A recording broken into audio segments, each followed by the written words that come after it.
हरे कृष्णा। आप सभी भक्तों का हार्दिक अभिनंदन एवं स्वागत। आप सभी भक्तों के श्री चरणों में इस दास का कोटि कोटि प्रणाम।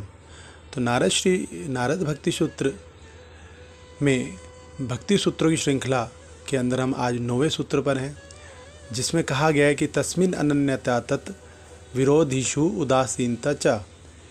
अनुवाद: वैराग्य से अभिप्राय है भगवान में अनन्यता तथा उनकी सेवा के प्रतिकूल विषय में उदासीनता। तात्पर्य: भक्ति में सेवा की अनन्य वृत्ति का वर्णन श्रील रूप गोस्वामी जी द्वारा भक्ति रसामृत सिंधु में किया गया है। 1:1:11 के अंदर अन्य अभिलाषिताम शून्यम ज्ञान कर्म आदि अनावृतम आनुकूल्येन कृष्ण अनुशीलनम भक्तिर उत्तमा।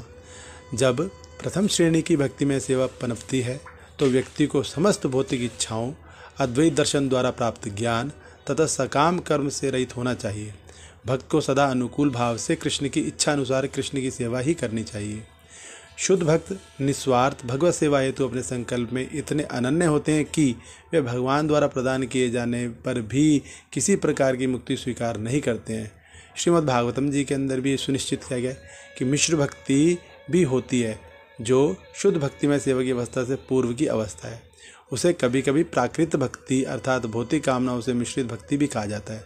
श्रील प्रभुपाद जी लिखते हैं कि जब स्वार्थ का रंच मात्र भी रहता है तो उसकी भक्ति भौतिक प्रकृति के 3 गुणों से मिश्रित रहती है।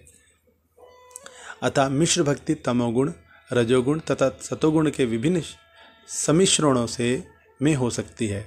किसी भी मिश्रण में हो सकती है, सतोगुण में भी हो सकती है, रजोगुण में भी, तमोगुण में भी।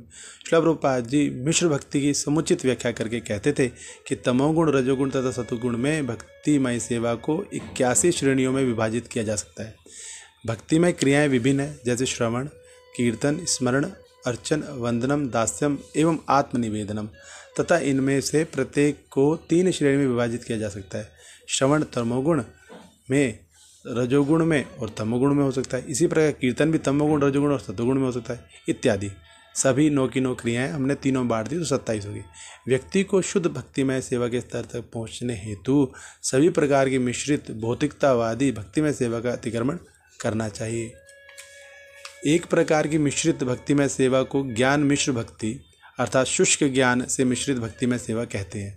श्रील प्रभुपाद जी लिखते हैं कि साधारणतया उन लोगों के पास जो अविद्या शक्ति या माया के प्रभाव में रहते हैं, ना तो ज्ञान होता है ना ही भक्ति होती है।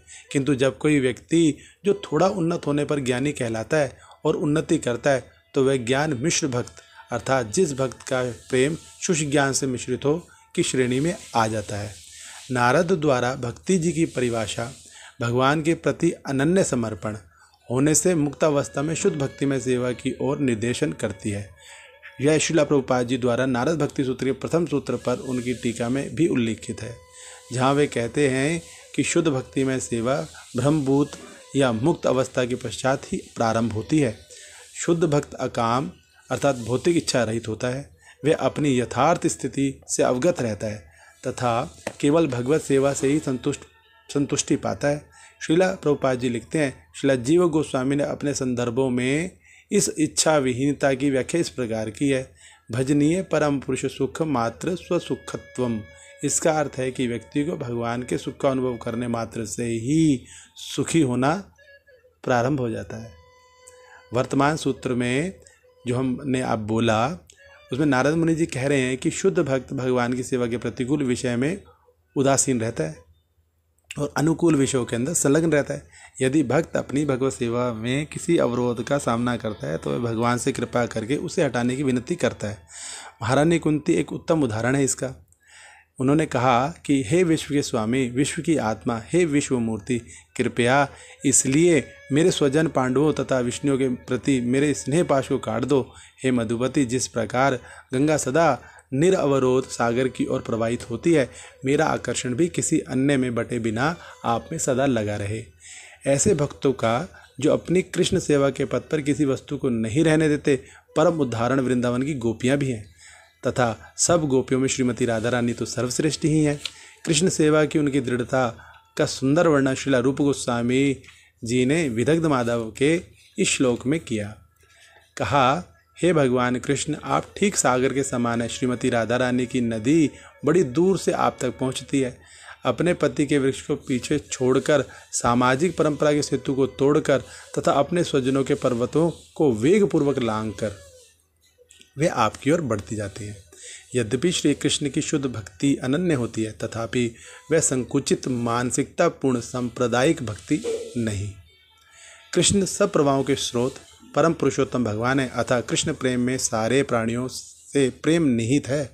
श्रील प्रभुपाद जी ने इसकी व्याख्या उस स्त्री का घरेलू उदाहरण देकर की थी जो विवाह करके अपने पति के परिवार में सम्मिलित हो जाती है। केवल एक व्यक्ति से विवाह द्वारा वह उसके परिवारजनों से स्वतः ही आंतरिक रूप से संबंधित हो जाती है, जो सब उसके देवर, ससुर, सास इत्यादि बन जाते हैं। इसी प्रकार जब हम कृष्ण की प्रेममयी सेवा द्वारा उनसे युक्त हो जाते हैं तो हम उनके परिवार में आ जाते हैं, जिसमें समस्त जीव सम्मिलित हैं। श्रील प्रभुपाद जी भक्ति रसामृत सिंधु के प्राकथन में इसका वर्णन करते थे कि जीवित स्थिति का आधारभूत सिद्धांत यह है कि हम में किसी को प्रेम करने की प्रवृत्ति हो। कोई भी किसी अन्य को प्रेम किए बिना नहीं रह सकता, किंतु रिक्त बिंदु यह है कि हम कहाँ अपने प्रेम को निवेश करें जिससे सभी सुखी हो सकें। भक्ति रसामृत सिंधु जी में हमें कृष्ण को प्रेम करने की सरल पद्धति द्वारा समस्त प्राणियों को पूर्ण प्रेम करने की वैज्ञानिक शिक्षा मिलती है। संयुक्त राष्ट्र जैसे बड़े प्रयत्नों द्वारा भी हम शांति तथा मैत्री स्थापित करने में असफल रहे हैं, क्योंकि हमें यथार्थ पद्धति का ज्ञान ही नहीं है। श्रीमद् भगवद गीता में भी उपसंहार करते हुए भगवान श्री कृष्ण कहते हैं कि सर्वधर्मान परित्यज्य माम एकम शरणं व्रज अहम त्वं सर्वपापेभ्यो मोक्षयिष्यामि मा शुचा। अर्थात विभिन्न प्रकार के धर्मों का परित्याग करके बस मेरे शरणागत हो जाओ, मैं तुम्हें सारे पापों से मुक्त कर दूंगा, डरो मत। ऐसा भगवान ने वचन दिया। यदि कोई भगवान की अनन्य भक्ति को ग्रहण करने में बाधाओं अथवा अन्य कर्तव्यों में शिथिलता के भय से हिचकिचाए तो कृष्ण हमें निश्चिंत करते हैं कि डरने का कोई कारण नहीं है। श्रील प्रभुपाद जी लिखते हैं, यहाँ प्रयुक्त विशिष्ट शब्द माह शुचा, भय मत करो, हिचकिचाओ मत, चिंता मत करो, महत्वपूर्ण, बहुत महत्वपूर्ण है। व्यक्ति संशय कर सकता है कि कोई कैसे हर प्रकार के धर्म को त्याग कर बस कृष्ण के प्रति शरणागत हो सकता है, परंतु ऐसी चिंता निरर्थक है। भगवान ही सब कुछ करने कराने वाले हैं।